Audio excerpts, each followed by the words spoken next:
All right, so Randy Orton versus Kane, complete filler match.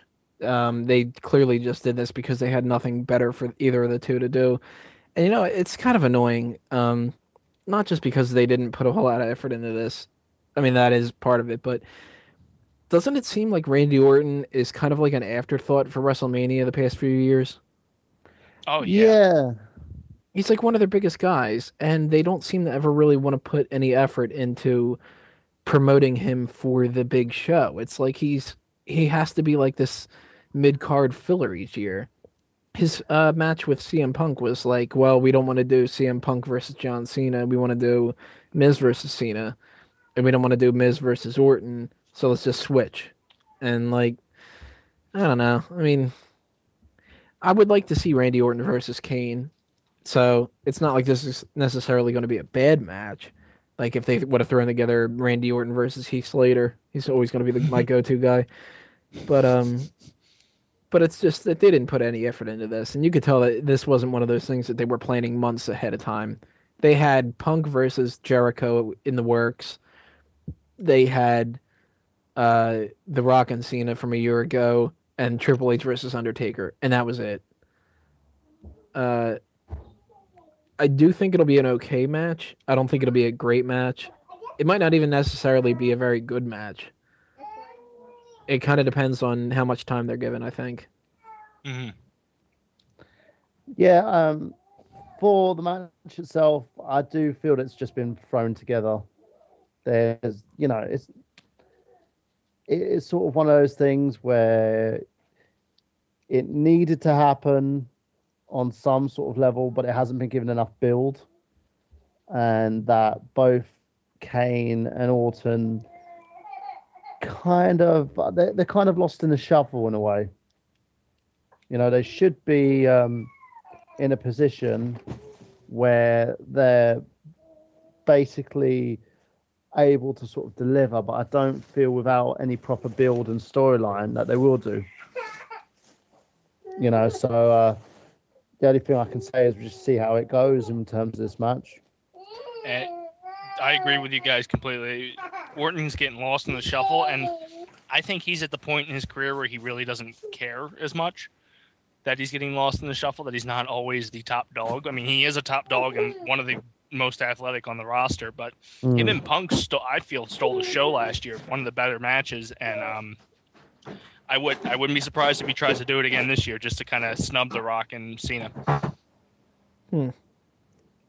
He might not even get a chance to, though. That's the thing. This might be one of Hmm. those matches where it's like a 7 minute thrown together mess, and that the two of them have a better match at Extreme Rules where they can actually like put some emphasis on it. Hmm. And they would be the main event or something like that. Yeah, I'm thinking that because these two were probably intended to be in the Money in the Bank match that they were thinking about doing, Hmm.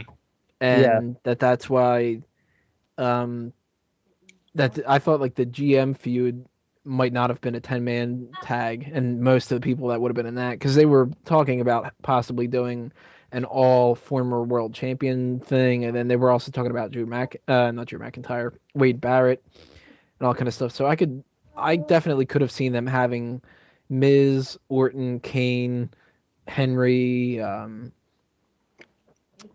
not Khali, but like Swagger, Kofi, Ziggler. Swagger, Ziggler, those kind of guys all in that kind of a match. And then maybe even have thrown together a quick like Santino versus Otunga match for the GM feud kind of a thing, like a 3 minute match or something like that. But They had a lot of random injuries between Rumble and now that I think threw them off their game with the mid card. yeah. Because Orton got hurt, came back, and then did that little angle where he kind of got hurt again, and the Barrett got really effed up, and then Christian's out again. So it was a lot of like small and minor injuries, but enough to keep some people off the card and screw Yeah. with the mm, card. A lot of like quick rewriting and then Hmm. well now we backed ourselves into a corner and we can't. So I don't sorry. necessarily blame creative 100% on it. Hmm. A little bit because they didn't have the foresight to kind of figure that out. But I mean, everybody makes mistakes. I'm sure if I was on creative, I would be fucking up like that too. So, but And it's not always just creative. It's a lot of the times I'm sure Vince isn't committing to something, or Triple H changes somebody's mind, or one of those kind of things. But when it comes to Orton and Kane, I'm expecting a decent match, but one of those matches that nobody will remember about this card. Mm-hmm. And I'm talking to people that went to WrestleMania. Like, I'm going to be talking to you, Sunday night when you're done or whatever, and it'll be like, yeah, the World Championship match was great, and the Hell in a Cell was awesome, and Rock and Cena was great, and there was this stupid person sitting in front of me, and like this kind of things like that. And then it'll be like, oh yeah, and Orton and Kane. Like, yeah. It's like that one match where you look back at the DVD cover and like, oh, they fought, and it's what's going to be coming down the years. Right. It's the Savage versus Crush at WrestleMania 10. Shit, I forgot they wrestled then. And you know what? I need to double check to make sure that I got the right WrestleMania, which proves the point, kind of. I'm pretty sure it was Savage versus Crush. Yeah, the Falls Count Anywhere match, right? Yeah. Hooking them up to hook. It was one of those where it was a good match, but no one really. It's like they remember Savage for a lot more compared to Crush. Savage Steamboat. Yeah, WrestleMania 10, everybody remembers Owen Hart versus Brett. They remember the Yokozuna Brett match, the ladder match. That's it, basically. I'm looking at the card right now. Completely did not remember that Alundra Blaze had a match, or Bam Bam Bigelow and Luna Vachon against Doink and Dink. Like, so the Randy Orton Kane thing is kind of like the Earthquake versus Atom Bomb match, like what we're talking here. Although that was apparently only 32 seconds. And this is going to be much longer than that because this is a filler match. Mm-hmm. It's one of those where you're not really gonna care. Mm-hmm. Again, as I said, it's not because Kane and Orton can't deliver. No, they definitely can. Yeah, it's just more so because you've got two guys here who basically haven't had time to build their feud. Mm-hmm. And that's the sad part. And they're overshadowed by so much else this WrestleMania. Yeah, definitely. And it's not neither of the guys' faults. It's like Kane was brought back too early. His feud with Cena was just totally piss poor and so underbooked. You got Orton, who again brought back early from injury, trying to have him go against Wade Barrett again and again and again, and there's not really much done with the guy, and that's the problem. If it was me and I was booking the card, I probably would have left these two off the card. Just to give them time to heal. Or I would have placed them in the Team Long versus Team Laurinaitis match. I would have done that. Yeah, exactly. Because you give the match a bit more meaning. Do you know what I mean? You could have Kane as one of the team captains and Orton as another team captain. Mm-hmm. It'll make more sense. And this is what I was kind of talking about with the Sheamus and Bryan match. If you look at Kane and Orton, and then you look at Sheamus and Bryan, if you neglect that you have watched Raw and SmackDown and everything, and somebody just showed you these two, and you missed the past 3 months of build, and just went, which one is the World Championship match? I'm sure everybody would go, oh, Kane versus Orton. Mm-hmm. That's what I mean by Not I don't really. think the Sheamus and Bryan thing. I don't believe that. I don't believe it at all. I think if you go back to October, if they said to me which one was the World Championship match, and they didn't miss any, and they missed all the build, they probably would have said maybe, it's the Irish fella versus this weird scrawny little fella, but they wouldn't. I think people have enough sense to know that Sheamus was a former world champion. Yeah, but not that Daniel Bryan would win the title and go into this WrestleMania.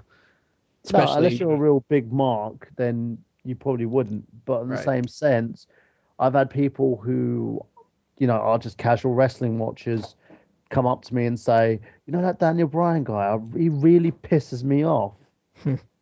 And I'll just sit there and think, well, it's because he's doing his character properly. It's like, he's fucking proud vegan, he's this, he's that, blah, blah, blah, blah, blah.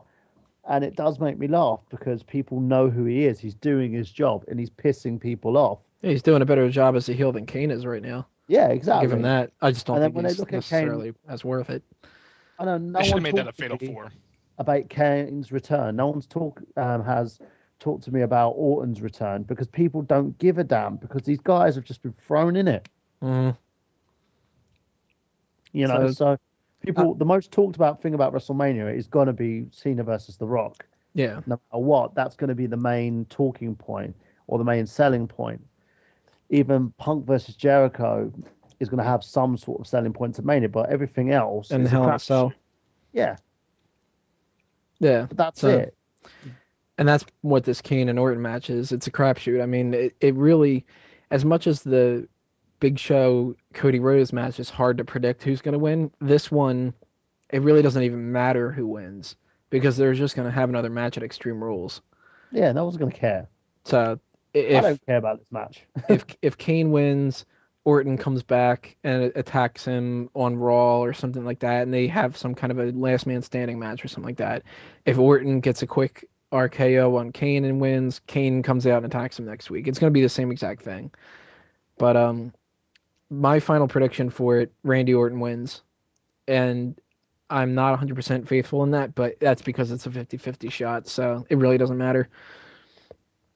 What's your final prediction, Dace?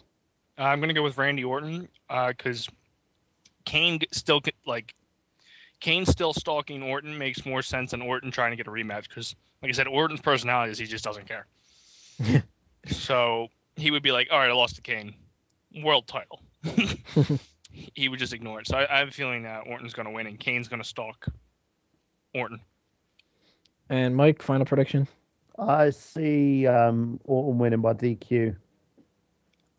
Don't see anything else that comes out of this feud. There's going to be just... I've probably seen them extending it for another couple of pay-per-views, so this way they can basically push it a little bit further without destroying either man's credibility, because Kane already jobbed out to Cena. So they're not going to, literally job him out at WrestleMania, are they? Yeah, they would. I wouldn't go so far as to say they wouldn't do it. They could probably have him job out the Hornswoggle for all we know. Yeah, they would. All right, so the next part, unfortunately, we have to talk about it, and that's the Divas match. I'm sure it'll be a very quick part. So... They die. All right, so check out that part, which I'm sure will be maybe 3 minutes maximum, just like the match itself.